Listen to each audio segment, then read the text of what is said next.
যতদূর চোখ যায় পানিশূন্য তিস্তা পরিণত হয়েছে ধুধু বালুচরে, যার ভয়াবহ প্রভাব জীবন ও জীবিকায়।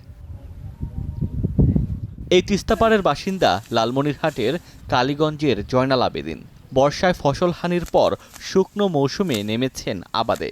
তবে এখন নদীতে নেই জল, তাই দেয়া যাচ্ছে না সেচ।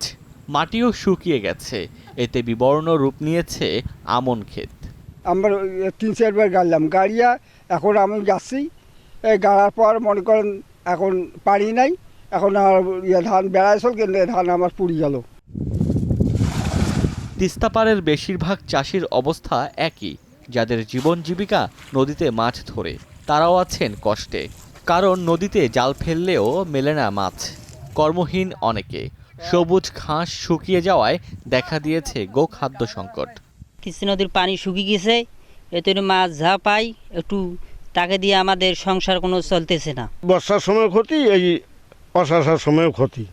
এখন একবারে পানি নেই। যখন পানির দরকারটা নাই, সে সময় আমার পানি এসে আবার ক্ষেত খালা আমার সব নষ্ট হয়ে যায়।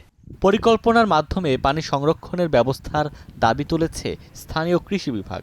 আশা এতে মিলবে জমিতে সেচ সুবিধা।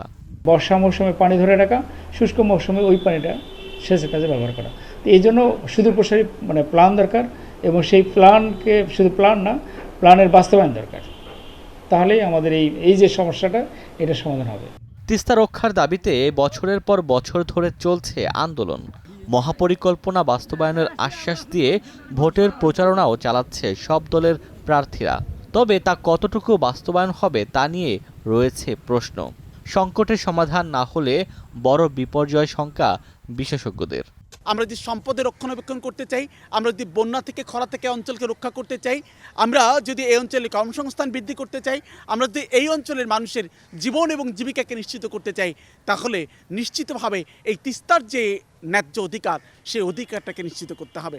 শুকনো মৌসুমে পানিশূন্য আর বর্ষায় তার উল্টো চিত্র, সাথে নদী ভাঙন, সব মিলিয়ে তিস্তাপাড়ের জীবন দুর্বিষহ।